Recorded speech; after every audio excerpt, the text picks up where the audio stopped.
Ayun lang mga guys, ito po yung spotter dito sa New Zealand. Ang daming ibon, mga tikling yata siguro to.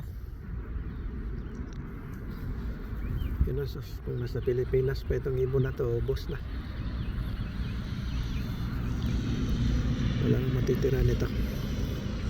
Ito yung magandang spotter dito mga kabos.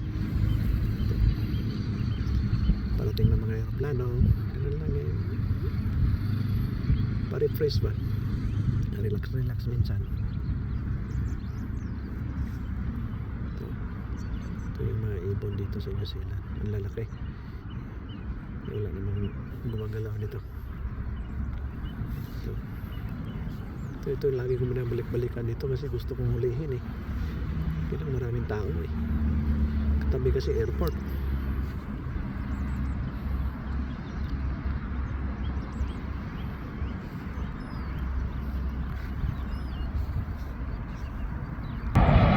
Ito na mga kamigs, parating ng aeroplano. Lalapag na yan.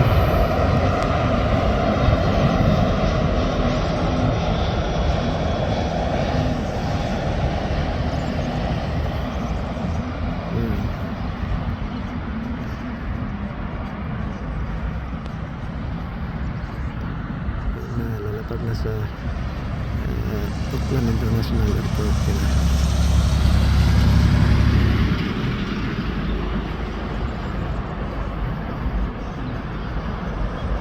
So simple lang mga kaibigan, dito po yung super cargo maghintay sa akin.